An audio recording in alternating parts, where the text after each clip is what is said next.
मैं वैद्यरत्न सुरेंद्र शर्मा। पिछले पाठ में हमने लेक्चर 1 से लेक्चर 17 तक किस लेक्चर में क्या डिस्कशन है ये हमने यहाँ लिखा था और उस विषय में बातें की थी। आज हम लेक्चर 17 के आगे लेक्चर 18 से आगे किस किस लेक्चर में क्या डिस्कशन है इसकी विषय सूची हम यहाँ अभी स्पष्ट करेंगे। लेक्चर 18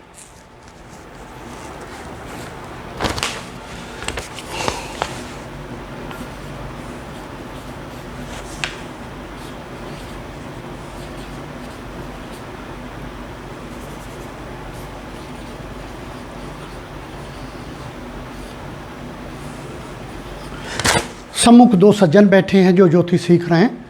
उनका यही कथन है कि भाई आप हिंदी में लिखिए, चूँकि आपने 1 से जो 10 या 9 तक हिंदी में लिखा था, इसलिए मैं इसको आगे हिंदी में ही लिखूँगा। लेक्चर 18 में हमने क्या डिस्कशन दिया है देखिए। कौन मनुष्य देवता, कौन राक्षस, कौन गण, उनके अंक जानना। कौन मनुष्य, देवता,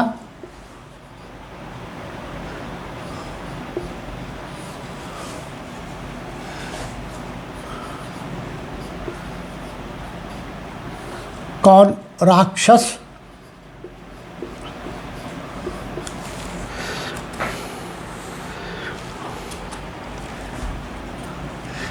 तीन होते हैं, इनमें 3 गण होते हैं, मनुष्य गण, देवता गण और राक्षस गण। ये तीनों, इन तीनों में कंपेयर करते हैं, मिलाते हैं। अब ये देखते हैं उनके नाम के पहले अक्षर से, सीधा मैंने वहाँ तालिका बनाई हुई है, नाम के पहले अक्षर से ही पता लग जाएगा कि ये मनुष्य राक्षस श्रेणी में आता है, ये मनुष्य देवता श्रेणी में आता है। और दोनों के मैंने फिर तालिका बनाई है इस तरीके से, ऐसे ऊपर लड़के के जो लिख दिए हैं हमने, देवता, राक्षस और मनुष्य, इधर लड़की के तालिका में दोनों हम वहाँ मैच कर सकते हैं। सीधे उसके अंक भी लिखे हैं सामने। इसमें उसके गण व गण के अंक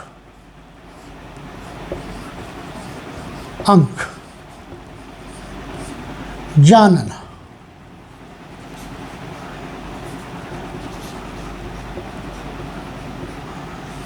ये हमने लिया उनके तालिका से, सीधे उनके गणों के अंक भी वहाँ से बिल्कुल स्पष्ट आपको मिलेंगे। कुछ नहीं देखना, कोई पंचांग नहीं देखना, बस नाम का पहला अक्षर देखना और आगे उसके गण देख लेने, गणों के अंक देख लेने। Lecture number 19।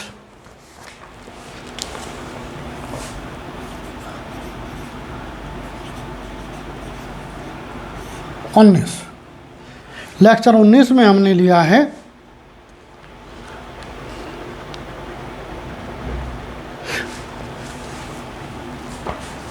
लड़का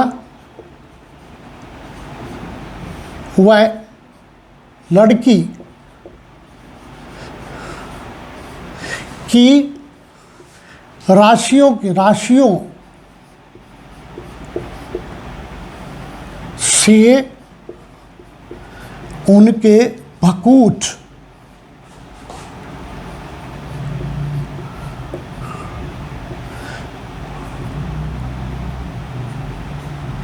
वह बकूट के अंक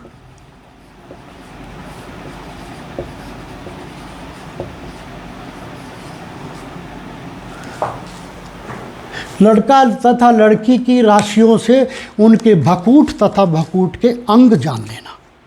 ये हमने लेक्चर नंबर 19 में लिया है। बकूट के अंक 8 होते हैं, 7 होते हैं। अब इसके बाद आठवां बचता है नाड़ी, और आजकल नाड़ी पर बड़ा जोर है। बकूट को छोड़ देते हैं लोग, नाड़ी पर बड़ा जोर है। मेरा ऐसा मत है जन सामान्य से कि भाई बकूट को अवश्य मिलाएं। बकूट इन सब 8 इकाइयों में सबसे महत्वपूर्ण है। यदि किसी व्यक्ति के, ज्योतिष में मेरा मत है, यदि किसी व्यक्ति के अंतिम 3 इकाइयाँ मिल जाएं, अंतिम 3, जिसमें योनि, बकूट, नाड़ी, योनि, बकूट, नाड़ी, फिर रिपीट कर किया है। यदि लड़का तथा लड़की के ये मिल जाएं तो विवाह कर देना चाहिए। इनके अंक 21, 22 जितने भी बने, बाकी 1-2 और भी मिल जाएगा। ये तीनों चीज़ें बाकी गुणों को भी साध लेती हैं।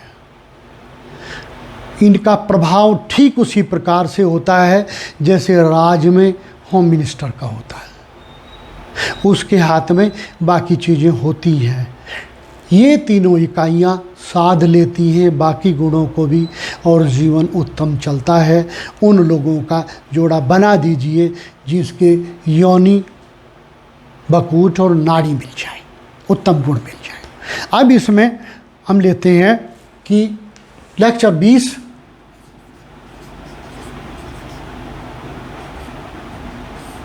इसमें लड़के तथा लड़की के,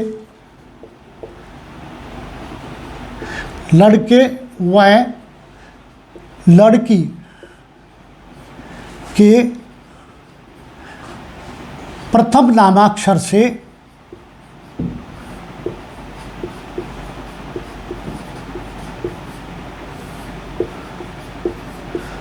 उनके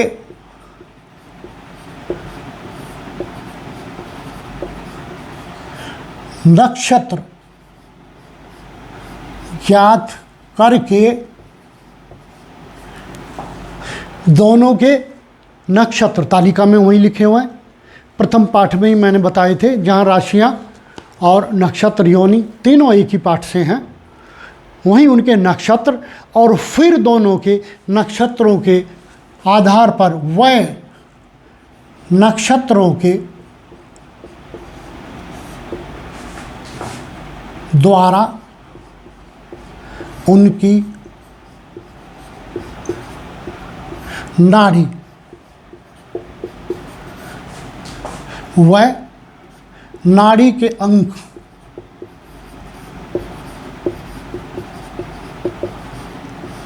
ज्ञात करना। ये है, और इसमें जैसा मेरा अनुमान है, कुछ लोगों ने कहा है कि इस लेक्चर में नाड़ी के विषय में डिस्क्रिप्शन कम है, अतः मैं अभी आगे के पाठ में नाड़ी को दोबारा डिस्क्राइब करूँगा, क्योंकि नाड़ी 3 प्रकार की होती है, आदि, मध्य, अंत्य। उसमें जो 27 नक्षत्र हैं उनके 3 समूह बनाए गए हैं।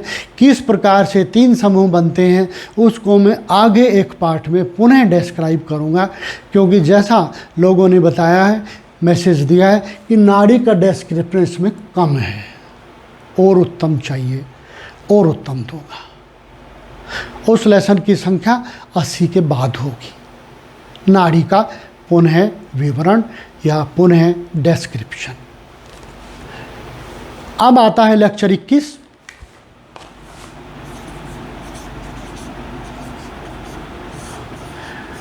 देखिए लेक्चर 21 में हमने क्या लिया है, मंगली। ऐसा मंगली जिसका विवाह यदि अन्य मंगली से करा दिया जाए तो नहीं चलेगा, बिना मंगली से कराने पर चलेगा। ऐसे मंगली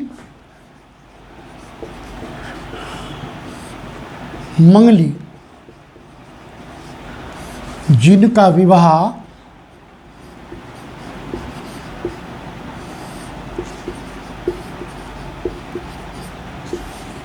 केवल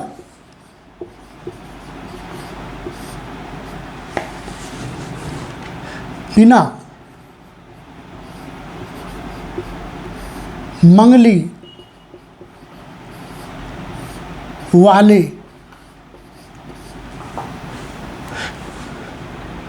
लड़का लड़की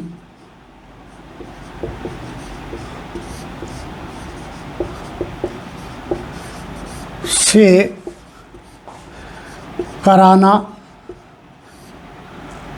चाहिए, अन्यथा नहीं चलेगा।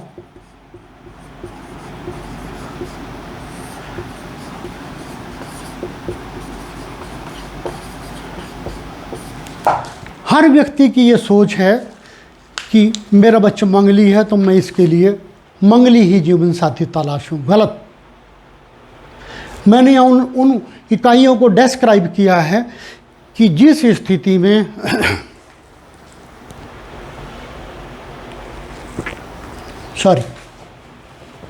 जिस स्थिति में ऐसे मंगली उपलब्ध हों, अपने बच्चा या बच्ची, उनको बिना मंगली से ही विवाहना चाहिए, तभी चलेगा। अगर मंगली से ही विवाह दिया नहीं चलेगा, टूट जाएगा। 99.9% टूट जाएगा। वो बात अलग है, देश काल पात्र कुछ प्रजातियां ऐसी हैं जिनमें विवाह या तो होता ही नहीं, हो जाए तो टूटता ही नहीं। समाज का दबाव अधिक होता है। देश काल पात्र वो बात है, वहाँ अलग व्यवस्था होती है। राज का दबाव, समाज का दबाव, परिवार का दबाव, उसमें व्यक्ति दबाव सह करके जी लेता है। अन्यथा ज्योतिष के आधार पर नहीं चलेगा। ऐसे मंगलियों को मैंने डिस्क्राइब किया है। विशेष रूप से फिर कह रहा हूँ, ऐसे मंगलियों का डिस्क्रिप्शन है जिनका विवाह केवल नॉन मांगलिक से ही कराना है, अन्यथा नहीं चलेगा। अगला लेक्चर 22।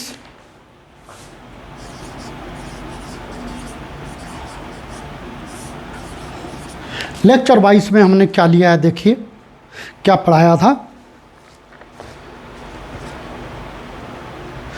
क्या आप जानते हैं बिना मंगल के भी मंगलिक होते हैं? ऐसा सुना नहीं होगा लोगों ने,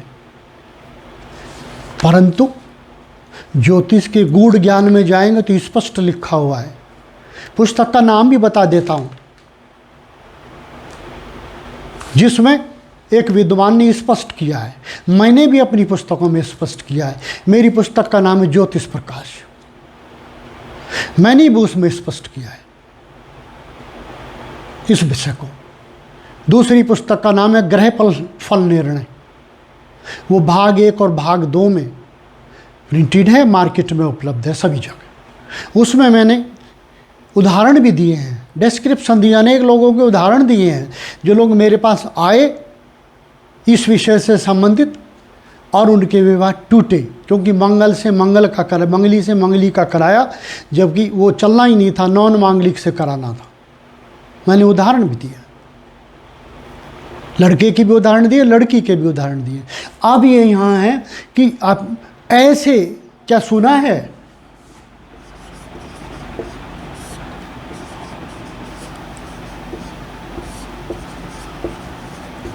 कि बिना मंगल के भी मंगलिक होते हैं?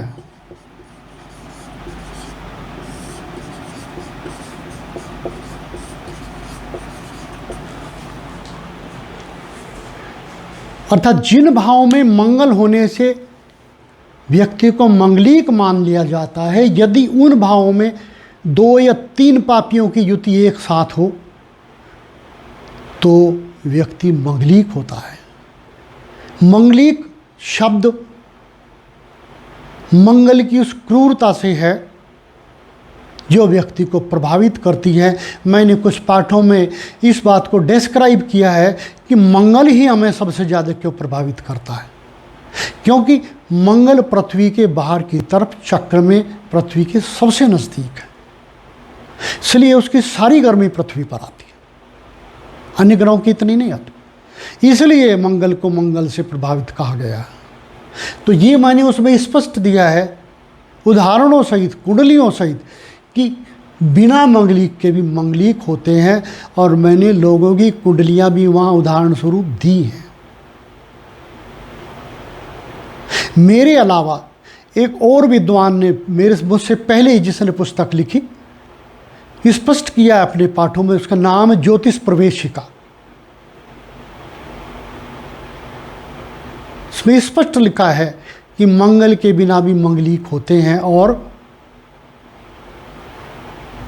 पुस्तक के अंतिम के पाठों में है। मैं इतनी भी लोगों को बता देता हूँ, जो लोग मेरी पुस्तक के अलावा किसी और पुस्तक से भी इस बात को स्पष्ट करना चाहें कर लें, उत्तम रहेगा।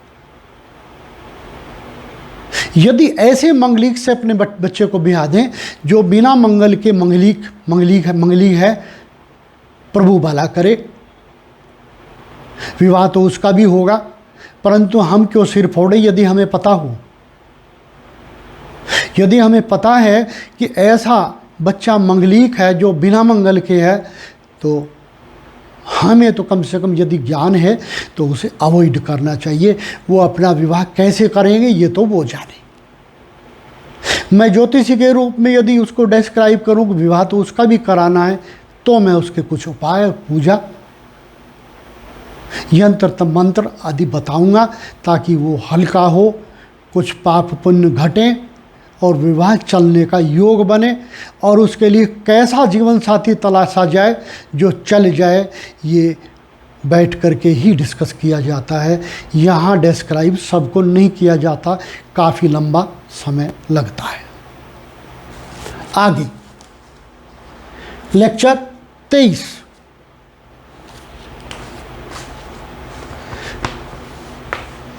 लेक्चर 23, 24, 25 सब में एक ही वर्णन है। Lecture 23 plus lecture 24 plus lecture 25 सब में कंबाइंड डिस्क्रिप्शन है, क्योंकि एक डिस्क्रिप्शन शुरू करने के बाद एक लेक्चर में कंप्लीट नहीं हुआ, इसलिए आगे कंटिन्यू हुआ तो दूसरे में कंबाइंड हो गया। फिर दूसरे में भी इस प्रकार का डिस्क्रिप्शन शुरू हुआ तो वो कंप्लीट नहीं हुआ तो अगले में चला गया, इसलिए ये सारे लेक्चर कंबाइंड हैं। कंबाइंड, इनको तीनों को एक साथ पढ़ना पड़ेगा। जैसे वे चीज़ें जिन्हें जाने बिना विवाह पर विवाह टूट जाता है, वे चीज़ें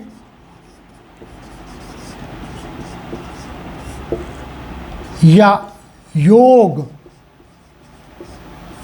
जिन्हें जाने बिना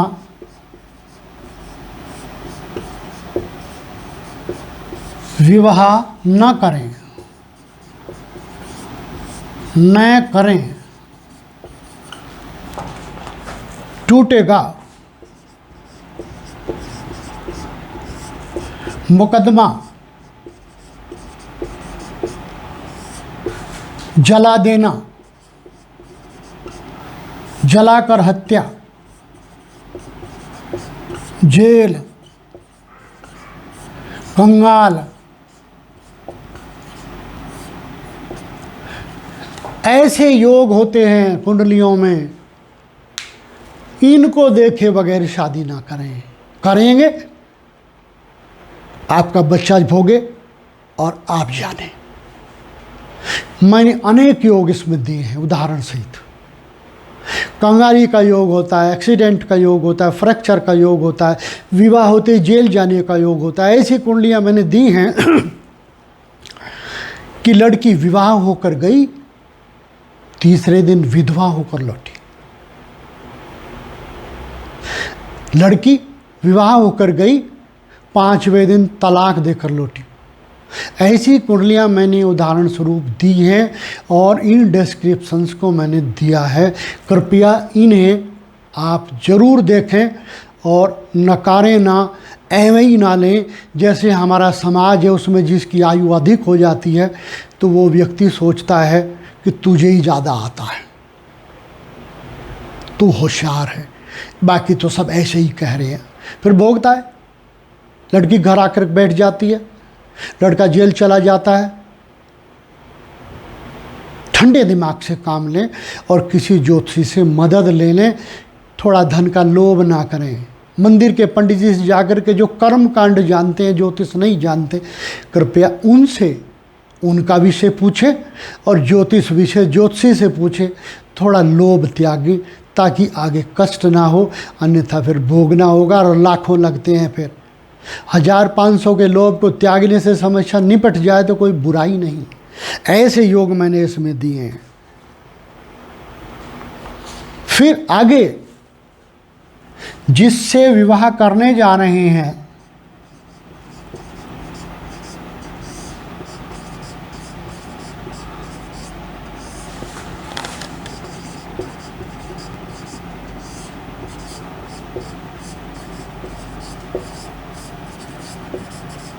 उसकी आयु कितनी है।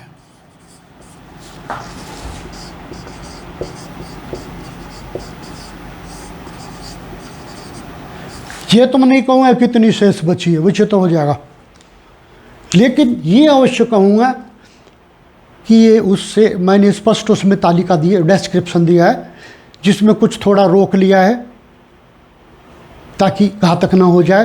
परंतु मैंने वो विधि दी है जिससे ये पता कर सके जनसामान्य कि जिससे विवाह करने जा रहे हैं अपनी पुत्री का या पुत्र का, उसकी आयु कितनी है लगभग।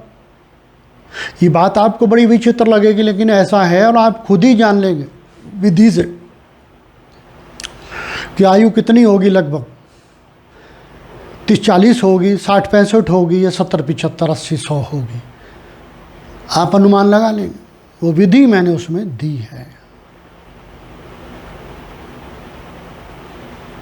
इस प्रकार हमने लेक्चर 25 तक आज जो विषय सूची डिस्कस की या विषय सूची को हमने यहाँ लिखा ताकि अपने उपयोग का जिस लेसन की हमें ज़रूरत है केवल उसी को मेरे लेक्चर्स में से पढ़ लें। बाकी को पढ़ने की क्या ज़रूरत है।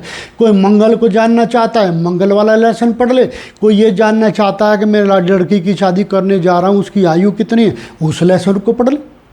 इसलिए मैंने ये सूची दी है। सारे को पढ़ने की ज़रूरत नहीं है, अपनी ज़रूरत का पढ़े। जो ज्योतिष सीख रहे हैं, जैसे कि मेरे सामने 2 लोग बैठे हैं, ये ज्योतिष सीख रहे हैं, ये सारा पढ़ेंगे। आज का पाठ पूर्ण होता है।